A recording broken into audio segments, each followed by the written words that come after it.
Cette émission vous est présentée par CIH Bank.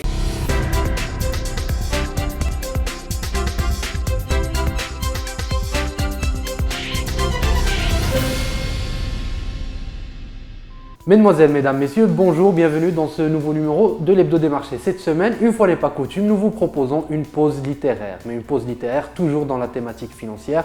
Nous recevrons Omar Fsal, responsable de l'investissement chez CDG Capital. Il est également chroniqueur, il est auteur et nous allons parler de fraude financière. Comment la fraude financière est un moteur pour le développement de la finance, c'est le thème de ce numéro.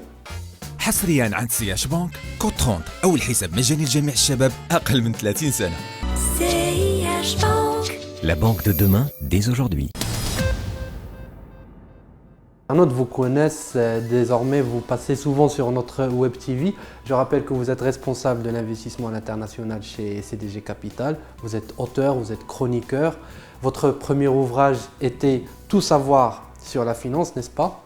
Et aujourd'hui, vous éditez un ouvrage avec une thématique beaucoup plus complexe qu'est la fraude dans la finance. CTC s'appelle Une histoire de la fraude financière. Il est aux éditions Liber et c'est quelques 250 pages. On parle de fraude financière. Alors, Omar Fsal, lorsque j'ai parcouru un peu votre ouvrage, votre essai, on peut dire que c'est un essai académique. J'ai eu plusieurs interrogations, plusieurs questions et je commencerai par peut-être la plus évidente. Pourquoi cette thématique? Est-ce que c'est en lien avec l'actualité?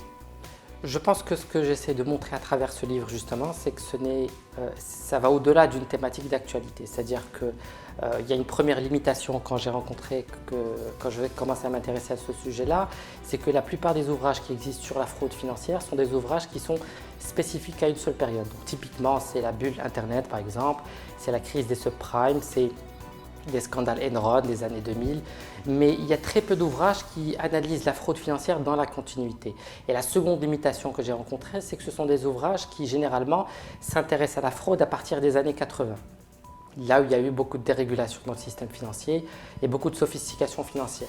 Et très peu d'ouvrages osent remonter, je dirais, dans la période qu'il y a avant les années 80. Donc, quitte à y aller, je me suis dit pourquoi ne pas écrire le livre que j'aimerais moi-même lire. Et donc j'ai essayé de remonter dans cet ouvrage au premier pas, je dirais, de l'homme et au premier pas de la comptabilité pour voir quelle est la profondeur historique de la fraude financière. Très bien. D'ailleurs, je rappelle que dans Une histoire de la fraude financière, on parle même du néandertal.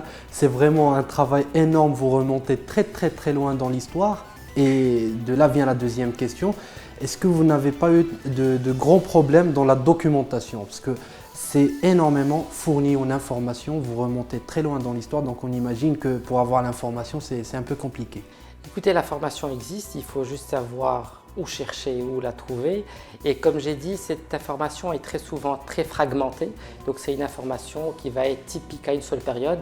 Et donc tout l'enjeu, tout le but du livre a été de retracer le fil conducteur pour voir comment a évolué la fraude entre ces différentes périodes. Mais je pense que l'information est là, il faut simplement être capable d'aller la trouver, d'avoir la patience, le plaisir. Il faut aimer chercher être chercheur dans ce domaine-là. Très bien. En lisant un résumé sur Internet d'une histoire de la fraude financière, j'avais lu quelque part qu'on dit que c'est un moteur pour le développement de la finance. J'ai trouvé un peu provocateur ce terme d'utiliser que c'est un moteur pour le développement de la finance, que la fraude était un moteur pour le développement de la finance. Mais en parcourant votre ouvrage, j'ai trouvé que de manière très objective, vous allez démontrer comment la fraude est justement un moteur de la finance. Donc peut-être si on pouvait résumer cette approche du livre.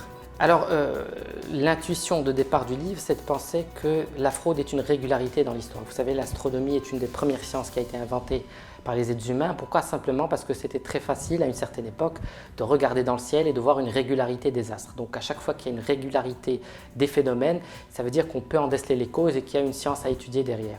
Ce qui m'a frappé dans l'histoire de la fraude financière, c'est qu'il y a beaucoup de régularités, mais qu'on n'a jamais étudié cette régularité-là. Et quand on l'étudie, on se rend compte que la fraude financière est un moteur dans l'histoire d'innovation financière. Pourquoi? Parce que la fraude amène à la violence, que la société dans son ensemble rejette la violence, et j'explique comment les toutes premières sociétés que ce soit les premiers empires en Mésopotamie ou dans l'Antiquité, comment ces civilisations-là rejetaient déjà la fraude à cette époque. Et lorsqu'on rejette la fraude, ça veut dire qu'il faut la corriger. Ça passe par une régulation financière plus adaptée. Donc la fraude amène à un changement de régulation. Ça passe par de l'innovation. Des fois, il y a quelques fraudes financières qui ne sont pas acceptées par le système et qui sont qualifiées de fraude. Mais une fois qu'elles sont admises de tous et qu'elles deviennent transparentes et encadrées par un cadre juridique, ça devient une innovation financière. Et donc, lorsqu'on fraude, on provoque la violence. Et quand on provoque la violence, la société le rejette. Et à ce moment-là, il y a des mutations, que ce soit sous forme de régulation, sous forme de nouveaux outils, de nouveaux montages qui apparaissent. Mais c'est un moteur dans la dynamique de la finance. Très bien. Je prends un seul exemple et je laisserai peut-être aux internautes la possibilité de découvrir les autres exemples, celui de la comptabilité qui m'a frappé. Alors, comment est née la comptabilité? Alors, ce que je montre aussi dans le livre, c'est qu'il y a une continuité des fraudes financières dans le temps, mais qu'elles n'ont pas toutes la même importance. Il y a quelques fraudes qui arrivent à des moments très précis de l'histoire, qui sont bien plus importantes que les autres. Ces moments bien précis de l'histoire, c'est là où le capitalisme est en train de muter. Donc j'ai délimité 3 étapes, 3 périodes du capitalisme. On parle du capitalisme agricole qui démarre en moins 10 000 avant Jésus-Christ. On parle du capitalisme marchand commercial à partir du XIIIe siècle en Europe médiévale, et on parle du capitalisme industriel à partir du XIXe siècle, à partir de la révolution industrielle. Et je montre que les fraudes qui arrivent à ces moments-là précis sont beaucoup plus importantes en ce qu'elles apportent un changement très important au système.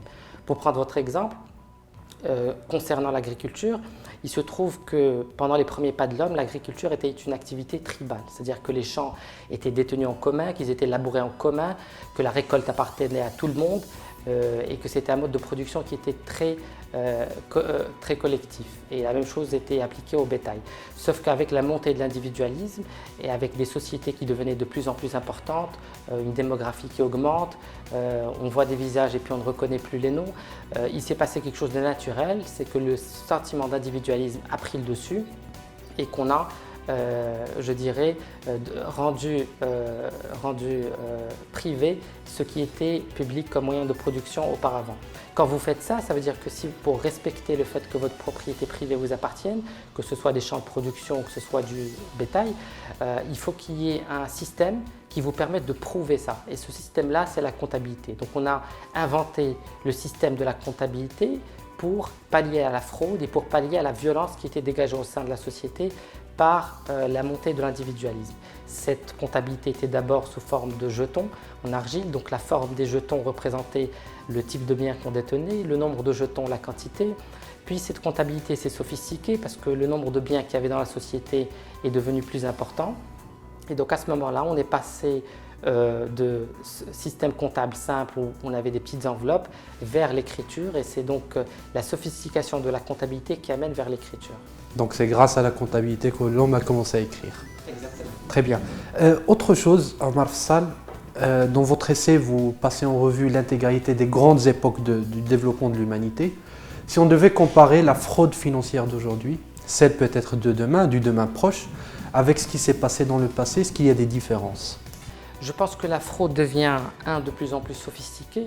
On le voit avec des exemples simples, comme l'affaire Kerviel par exemple. 8 ans plus tard, vous avez toujours des gens qui sont convaincus que le trader est fautif. Vous en avez qui sont convaincus qu'il est innocent. Je pense qu'elle devient plus sophistiquée. La SEC l'avait avoué lors des auditions qu'elle avait menées devant le Sénat américain après la crise des subprimes, où elle avait dit qu'elle était sous-staffée pour suivre correctement les risques qu'il y avait dans le système financier, parce que les meilleurs des régulateurs se retrouvaient devenaient banquiers comme par magie.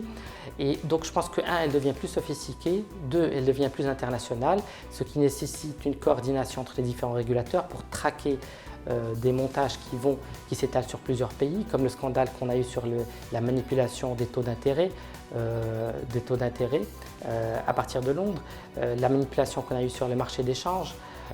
Donc ça devient plus international. Et la troisième chose, je pense qu'avec l'axe de développement qui existe aujourd'hui, qui est toute la connectivité cybernétique, on parle aujourd'hui de Bitcoin, de blockchain, je pense que l'avenir de la fraude sera davantage en ligne, il sera davantage informatique. Aujourd'hui, pour braquer une banque, il n'y a plus besoin d'aller attaquer une diligence. Très bien, merci beaucoup Omar Fsaal. On ne va pas tout divulguer de votre ouvrage, de votre essai, une histoire de la fraude financière aux éditions Liber, un ouvrage absolument regardé parce que vous allez y trouver quelques informations sur la fraude extrêmement originales qui permettent de mettre en relief beaucoup de choses. Omar Sall, merci infiniment d'avoir répondu à nos questions et d'avoir répondu à notre invitation. Voilà, mesdames, messieurs, c'était tout pour ce numéro de l'Hebdo des marchés. Il ne me reste plus qu'à vous souhaiter une excellente semaine. Ne l'oubliez pas, l'actualité se poursuit sur Bourse News. Je vous donne rendez-vous lundi prochain pour un nouveau numéro de l'Hebdo des marchés.